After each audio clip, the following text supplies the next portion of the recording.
Israel হবে এই বিশ্বের নেতৃস্থানীয় রাষ্ট্র, এটাতে কোনো ডাউট নাই, সে হবেই এবং অলরেডি সে হয়ে গেছে। সে প্রায় 90% সফল, আর 10% বাকি আছে। এটা খুব অল্প সময়ের মধ্যেই হয়ে যাবে। কারণ আমাদের দুর্বলতা আছে যে আমরা যে আপোষে কাদা ছোটাছুটিতে ব্যস্ত ছিলাম, আমরা হালুয়া রুটি খাচ্ছিলাম, এই সময়টুকুর মধ্যে ও প্রচণ্ড শক্তিশালী হয়ে গেছে। ওই ইসরায়েল থেকেই আজকে সারা বিশ্বের পলিটিক্স নিয়ন্ত্রণ করা হচ্ছে, ব্যাংকিং সিস্টেম নিয়ন্ত্রণ করা হচ্ছে, অর্থনীতি নিয়ন্ত্রণ করা হচ্ছে, মিডিয়া নিয়ন্ত্রণ করা হচ্ছে, পত্রপত্রিকাও নিয়ন্ত্রণ করা হচ্ছে, আদর্শ নিয়ন্ত্রণ করা হচ্ছে, সংস্কৃতি নিয়ন্ত্রণ করা হচ্ছে, এবং আপনার এই যে প্রযুক্তি, অস্ত্রশস্ত্র, এগুলো সেখান থেকে নিয়ন্ত্রণ করা হচ্ছে। আর এটাই সেই রাষ্ট্র যেখান থেকে দাজ্জাল মানুষের রূপে বের হবে। এটাই সেই রাষ্ট্র। ওই জেরুজালেম থেকেই দাজ্জাল বের হবে। এই শক্তিশালী হয়ে গেল আমাদের চোখের সামনেই, কিন্তু আমরা কিছু করতে পারলাম না।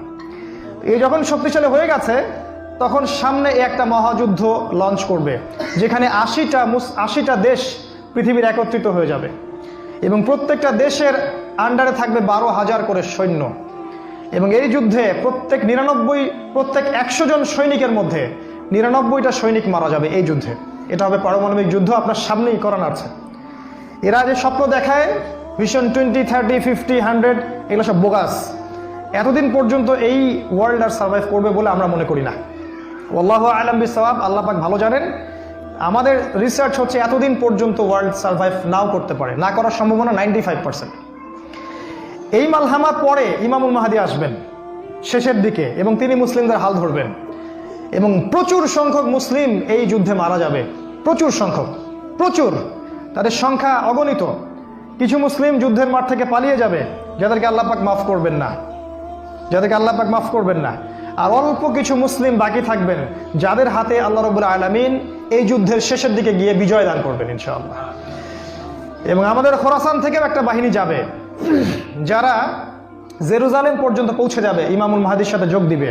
পৃথিবীর কোনো শক্তি, নবীজি বলেছেন, পৃথিবীর কোনো শক্তি তাদের পথে বাধা হয়ে দাঁড়াতে পারবে না। তিনি বলেছেন, তোমরা যদি হামাগুড়ি দিয়ে হয় বা বরফের উপর স্ক্রল করেও হয়, তোমরা যদি ওদেরকে পেয়ে যাও তাহলে তাদের সাথে যুক্ত হইও। এটা নসিহত নবী সাল্লাল্লাহু আলাইহি ওয়াসাল্লামের। এটা আসবে সামনের এই সময়টা। এই মালহামার পরে যখন মুসলিমরা আবারও বিজয়ের আসনে আসবে, তখন মুসলিমরা জয় করবে কনস্ট্যান্টিনোপল বা তুরস্কের ইস্তাম্বুল। এটা এখন নেটোর হাতে চলে গেছে, এটা আবারও মুসলিমদের হাতে চলে আসবে। তারপর ঘোষণা করা হবে যে মাসিহুদ দাজ্জাল মানুষের রূপে বের হয়েছে। কোথায়? ওই জেরুজালেমে। তখন মুসলিমরা সেখানে ছুটবে। দাজ্জালের বাহিনীর সাথে মুসলিমদের ব্যাপক ফাইট হবে, কিন্তু মুসলিমরা তাদের সাথে পেরে উঠবে না। কেন পেরে উঠবে না? কারণ আল্লাহ পাক দাজ্জালকে এজন্য এভাবেই সৃষ্টি করেছেন। সে একটা পরীক্ষা, একটা ফিতনা। তার হাতে আল্লাহ পাক প্রচুর ক্ষমতা দিবেন। সে বৃষ্টি বর্ষণ করতে পারবে, সে প্রযুক্তি নিয়ন্ত্রণ করবে, সে আকাশ নিয়ন্ত্রণ করবে, সে প্রত্যেকটা শহরে প্রবেশ করবে, প্রতিটা শহরে। সে খুব দ্রুত ফ্লাই করতে পারবে। তার হাতে খাবারের মজুদ থাকবে, মানুষকে দুর্ভিক্ষের মধ্যে সে ফেলে দিবে।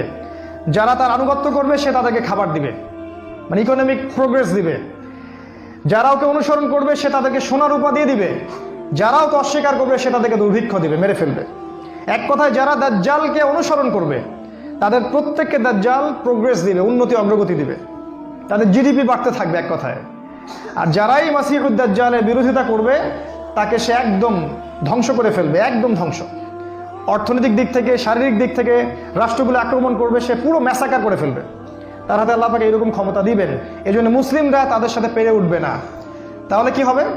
আল্লাহ রাব্বুল আলামিন তখন মুসলিমদের দোয়া কবুল করবেন এবং ঈসা আলাইহিস সালামকে আকাশ থেকে পাঠাবেন এই পৃথিবীতে আবারও ইনশাআল্লাহ।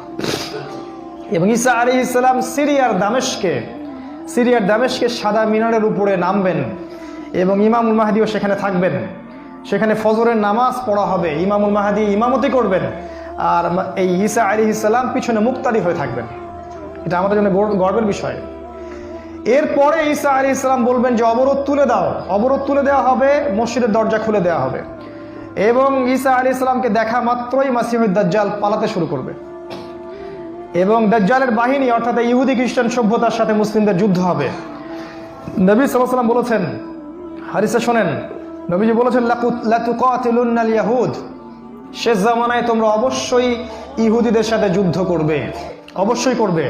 এমনকি কোনো ইহুদি যদি পাথরের পিছনে লুকায়, তখন সেই পাথর কথা বলবে, ইয়া মুসলিম ইন্না ওয়ারা আল ইয়াহুদ তাআলাউ ফাকতুলহু, হে মুসলিম আমার পিছনে একজন ইহুদি আছে, আসো তাকে হত্যা করে যাও। এটা পাথর পর্যন্ত কথা বলবে। ফিলিস্তিনের বাবে লুদ নামক জায়গায় দাজ্জালকে হত্যা করা হবে। ওই বাবে লুদটা ইন্টারনেটে গিয়ে দেখবেন, সেখানে ইসরায়েলের বিমানবন্দর তৈরি করা আছে এখন। এই বাবে লুদেই এখনই তৈরি করা আছে। আমি একটু আগে বললাম যে দাজ্জাল আকাশ নিয়ন্ত্রণ করবে, ওই বাবে লুদের এয়ারপোর্ট থেকেই সে আকাশ নিয়ন্ত্রণ করবে। আমার মত এটা আমার মত, আমার বুঝ এটা। ওই বাবে লুদে সবচেয়ে বড় একটা এয়ারক্রাফটের ঘাঁটি তারা মজুদ করেছে এই বাবে লুদের মধ্যে, প্যালেস্টাইনে।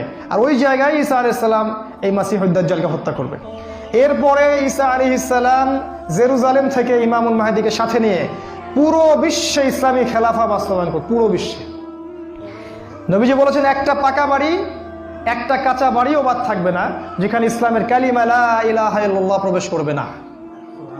একটা কাঁচা বাড়ি একটা পাকা বাড়িও বাদ থাকবে না। এরপরে ঈসা আলাইহিস সালাম 40 বছর এই পৃথিবীতে ইসলামী খেলাফা বাস্তবায়ন করবেন।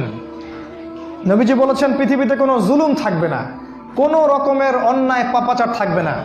বাঘে এবং হরিণে এক ঘাটে পানি খাবে, কেউ কারো প্রতি কোনো অবিচার করবে না।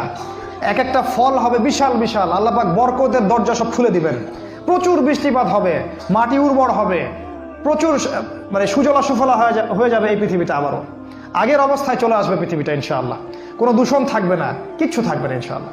এই 40 বছর তিনি রাজত্ব করবেন, তারপর তিনি মারা যাবেন এবং তাকে দাফন করা হবে রাসূল সাল্লাল্লাহু আলাইহি ওয়াসাল্লামের কবরের পাশে। আর ইমামুল মাহদী আরও আগেই মারা যাবেন। তিনি 7 বা 9 বছর রাজত্ব করবেন, এই মুসলিম উম্মাহকে নেতৃত্ব দিবেন। এই অবস্থাটা সামনে আসতে যাচ্ছে। এই কথাগুলো আপনাকে কোনো সেকুলার মিডিয়া বলবে না, কোনো কাফের মিডিয়া বলবে না, কোনো পত্রপত্রিকায় পাবেন না। ইভেন এখন ওয়াজ মাহফিলেও এগুলো বলা বন্ধ হয়ে গেছে। এই কথাটা আমি কেন বললাম, শুধু এত যে বড় একটা কথা আমি বললাম, এত ডিটেলস বললাম, এটার কারণ একটাই, যাতে আপনি হীনমন্যতায় না ভোগেন। কারণ সামনের যে বিজয়ের সময়টা, সেটা আমাদের বিজয়ের সময়। কোনো সন্দেহ নাই যে এই সময়টা অবশ্যই আসবে, কারণ প্রিয় নবী মুহাম্মদ সাল্লাল্লাহু আলাইহি ওয়াসাল্লাম তার পবিত্র জাবান এটা বলে গেছে। আমাদের নবী সাল্লাল্লাহু আলাইহি ওয়াসাল্লাম তার অলৌকিক পবিত্র জাবান এটা বলে গেছেন, কোনো শক্তি নাই পৃথিবীর এই কথাকে উল্টে দিতে পারে ইনশাআল্লাহ তাআলা। অতএব এখন যে দেখছেন এই যে সেকুলারদের দাপট, এই যে কাফেরদের দাপট, নাস্তিকদের দাপট, মুরতাদদের দাপট, একদম সব ওদের হাতে। অর্থনীতি, রাজনীতি, এভরি সিঙ্গেল সেক্টর ওরা কন্ট্রোল করছে। এর কিচ্ছু অবশিষ্ট থাকবে না ইনশাআল্লাহ তাআলা। ওরা যতই চেষ্টা করে নিক না কেন, তারা ইসলামের এই অপ্রতিরোধ্য গতিটা থাকাতে পারবে না ইনশাআল্লাহু আযজা ওয়া জাল্লা।